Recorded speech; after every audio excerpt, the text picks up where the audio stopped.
जय श्री कृष्ण।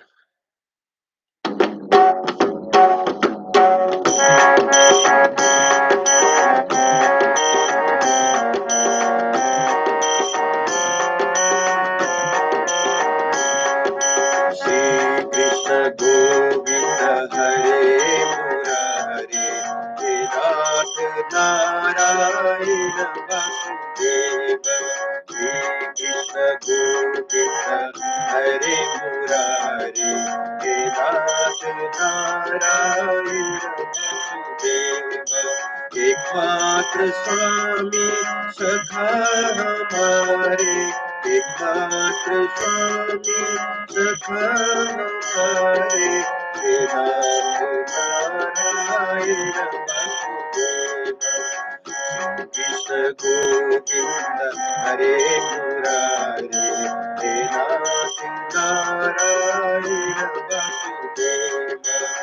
श्री हरि शरणं प्रभु हरि शरणं, श्री हरि शरणं, श्री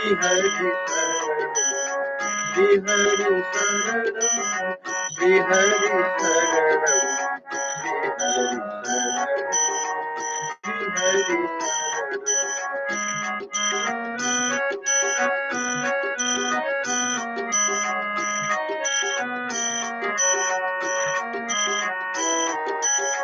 श्री हरि शरणं प्रभु हरि शरणं, श्री हरि शरणं, श्री हरि शरणं।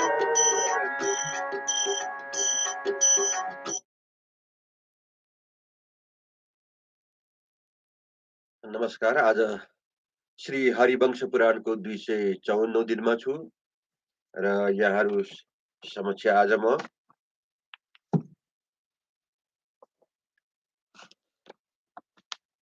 50औं अध्याय को बाँकी भागलाई अगाडि बढाउँदैछु। कल तक हमने श्रवण किया था, आज भी आकाश में वह सुविस्तृत मार्ग दिखाई देता है जो वायु जो वायु वायु रथ के नाम से प्रसिद्ध है। सिद्ध पुरुष धूलोक में उसका दर्शन करते हैं।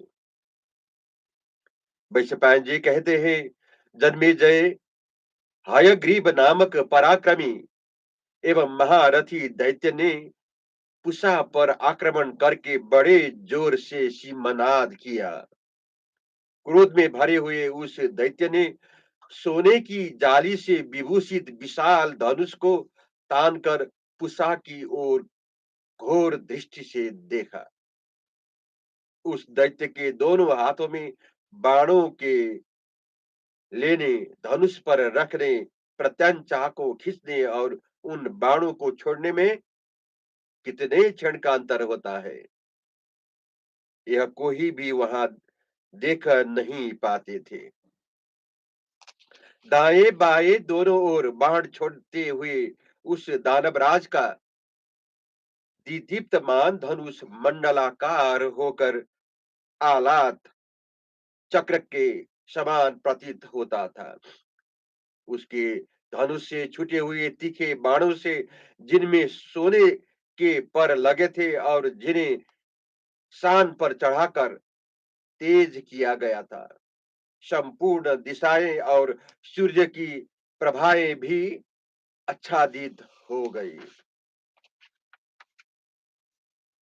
तदंतर झुकी हुई गांठ और सुवर्णमय पंख वाले आकाशचारी बाणों के बहुत से समूह अंतरिक्ष में दिखाई देने लगे।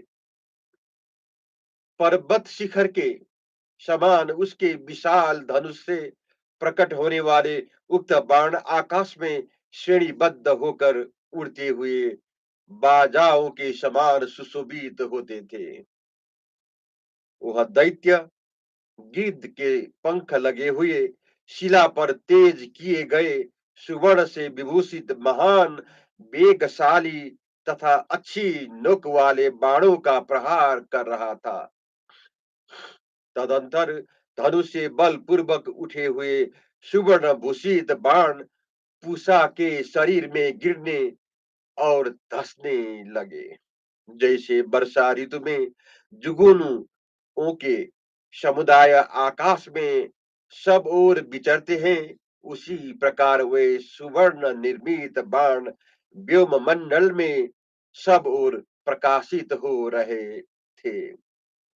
जैसे वर्षा काल में बादल अपनी जलाधार से पर्वत को नहा नहा लाते हैं, उसी प्रकार शिला पर चढ़कर तेज किए गए स्वच्छ अग्रभाग वाले वो बाण मानो पूषा को सींच रहे थे। तत्पश्चात अपनी जलाधारों से पर्वत को आच्छादित करने वाले मेघ की भांति हयग्रीव ने अपने बाणों की वर्षा से पूषा को ढक दिया। उस समय सब देवता पूषा सहित उस दैत्य के बल, वीर्य, पराक्रम, व्यवसाय और धैर्य को अद्भुत रूप से देख रहे थे। तदंतर समुद्र से उठी हुई जल वर्षा के समान उस बाण वर्षा को पूषा ने कोई परवाह नहीं की। उन्होंने तत्काल ही रणभूमि में उस दैत्य पर धावा किया। पूषा का विशाल धनुष बड़े जोर से टंकार करने वाला था। उसके पृष्ठभाग में सोना जड़ा हुआ था। वह खींचा जाने पर मंडलाकार हो दूसरे इंद्र वज्र के समान जान पड़ता था। तत्पश्चात पूषा के धनुष से सोने के पर लगे हुए बाण आकाश के भरते हुए से प्रकट होने लगे। उस समय पूषा के सरासन से आकाश में सुनहरे पंख वाले बाणों की महाघोर विस्तृत एवं विशाल माला सी प्रकट हो गई। फिर तो झुकी हुई गांठ वाले बाणों से आहत हो वो दैत्य के बाण जाल आकाश में छिन्न भिन्न हो सब ओर बिखर कर गिरने लगे। तदंतर सोने के पंख और कंक पंछी की पर वाले बाण कटकर गिरने और गिराए जाने लगे, जिससे रणभूमि का सारा आकाश आच्छादित हो गया। उषा ने अपने नाम से चिन्हित सूर्य तुल्य तेजस्वी तथा दिव्य सुवर्ण से भूषित हुए शिला पर तेज किए गए बाणों से हयग्रीव को ढक दिया। तब वह अमर्षशील बलवान कुपित तथा की इच्छा वाले अग्निदेव के समान तेजस्वी दानव वहां भयंकर बाण समूह की वर्षा करने लगा। हयग्रीव ने रणभूमि में उषा के ध्वजा पताका धनुष बागडोर और घोड़े के जोते काट डाले। तत्पश्चात चार उत्तम सहायकों से उनके घोड़ों को मारकर उस महा तेजस्वी दैत्य ने पूषा के सारथी को भी रथ की बैठक के नीचे गिरा दिया। उस युद्ध स्थल में हयग्रीव के द्वारा रथहीन किए गए पूषा उससे पराजित हो उसके रथ के पास से दूर चले गए। वो मृत्यु के मुख से मुक्त हुए हुए के समान उस दानव से बचकर इंद्र के रथ समीप चले गए।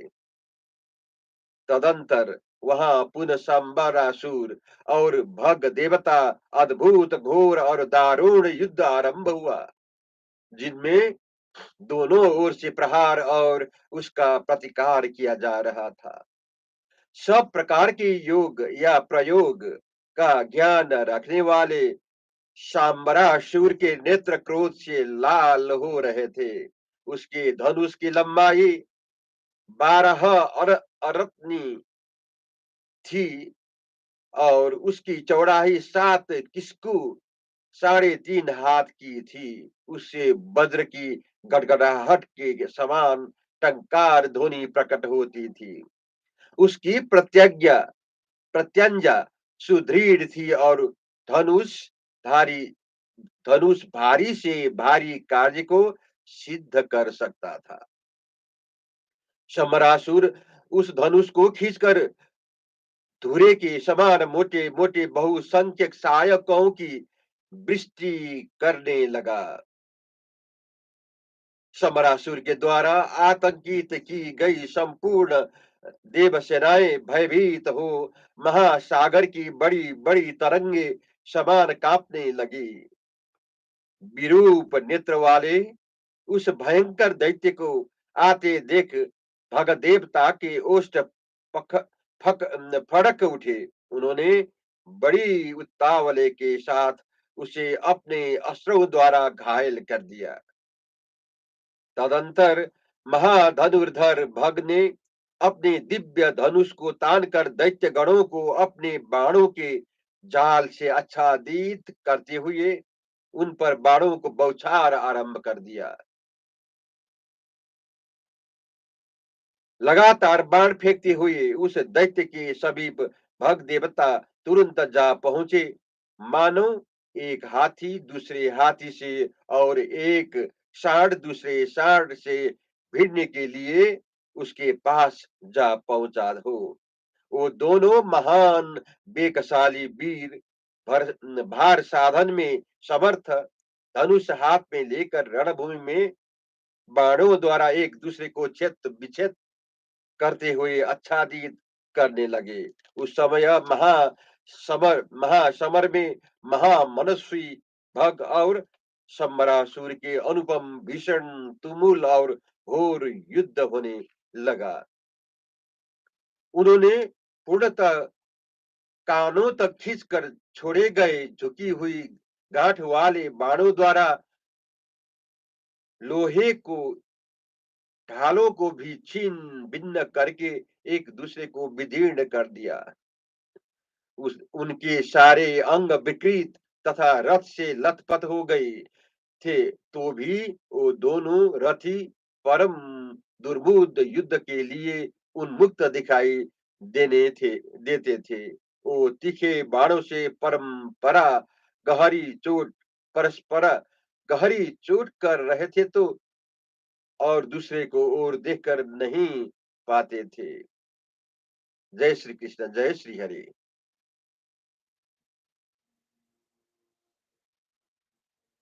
बाकी भाग मैं कल सुबह प्रस्तुत करूंगा।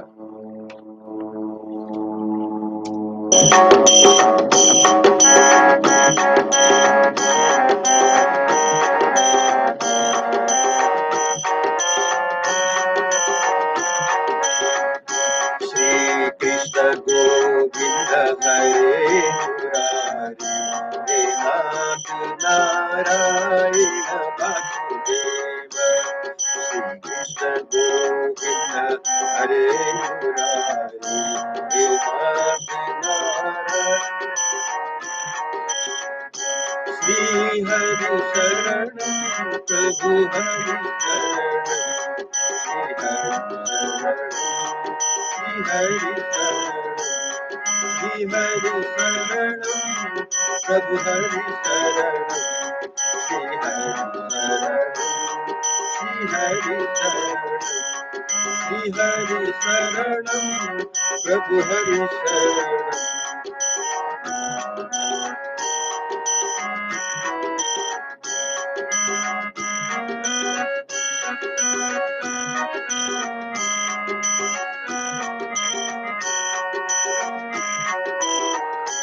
श्री हरि शरण प्रभु हरि शरण, श्री हरि शरण, श्री हरि शरण।